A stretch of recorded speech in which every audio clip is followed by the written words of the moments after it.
Charles Correa has been intimately involved in the work of the AKDN for over 4 decades. In fact, he and I have known each other, and have indeed met regularly, for some 35 years. As long ago as 1971, Charles Correa was already present as a member of the Technical Review Committee, or what was then the Ismaili Central Housing Board, created by my grandfather, and which has now evolved into the Aga Khan Planning and Building Services. Charles Correa maintained his active association with the Aga Khan Housing Board until 1988, and happily has continued since then to be available to AKDN projects as and when called upon. As you can tell, this was no slight or occasional collaboration with AKDN, but one that, in both time and extent, went far beyond what one would generally consider the norm. May I add that Charles Correa's professional and technical services were made available to our institutions voluntarily. Truly, we owe him a deep debt of gratitude, which I would like to record here.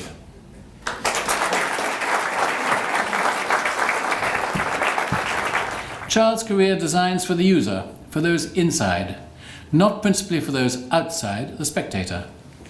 His designs place special emphasis on available resources, on energy and climate as major determinants in the ordering of space. And the result is that the inhabitants, the users of his buildings, can lead the best and most rewarding lifestyles. Of course, I assume you all know Mr. Correa was deeply involved with my brother in the creation of the Aga Khan Award for Architecture back in 1976.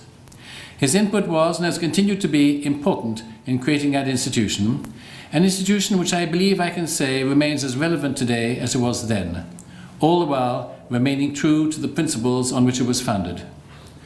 No other member of the Award Steering Committee has served as long as Charles Correa. He has been on it now for 5 cycles of 3 years each.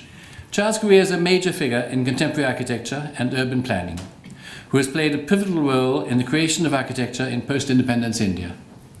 Through all these years, he has maintained his intellectual and moral commitment to the plight of the less favoured, and more generally to the peoples of the developing world. It is not mine, alas, to present yet another award to Charles Correa tonight, here today, but simply to say thank you to him, to tell him that we are grateful, that we treasure the association we have had over these many years, that we admire him, and that we look forward to collaborating with him frequently in the years ahead. But first, of course, we'll be finishing together the Ismaili Centre in Toronto, soon to open, the most recent of our children. Surely, our journey of discovery will continue. Thank you. I'm quite overwhelmed. Thank you very much, Prince Amyn, for all the wonderful things you said. Generous things, I should say. Yes, I've been very long associated in a sense. I didn't realize I'd worked so hard. I thought I remembered a few meetings, but anyway. I think one of the things which impressed me is the first time, I think about in the early 70s, when we met HH, the Aga Khan, he said he would like to see that every Ismaili is properly housed.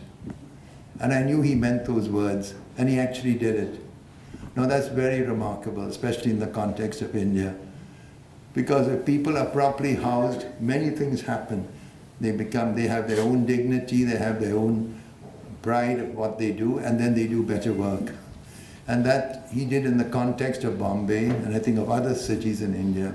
And this was very impressive. And then, I think once must have been 76 or 77, when he started, he called us to Paris, a disparate bunch of people, and he said, I want to start a prize, an Islamic prize. And then, of course, the discussion came, is there such a thing as Islamic architecture? And it came to that you had to say it has to be for good architecture used by Muslims. And the other thing which came up in that first meeting is that how could you give just one prize? Because there are so many aspects to Islamic architectural culture. It includes landscape, it includes many, many things. And also in the Muslim world, there are poor people and they have problems of living in squatter colonies, etc. And right away, HH responded, and he said, well, we won't give one prize, then we'll give 5. It was wonderful. It was, and he brought a lot of enthusiasm and interest in that to the creation of that award. I think it's generally acknowledged to be the most serious and the most important prize in architecture. I just wanted to say thank you very, very much, but thank you also for your sincerity, or for what you'll do in architecture. Thank you. Thank you.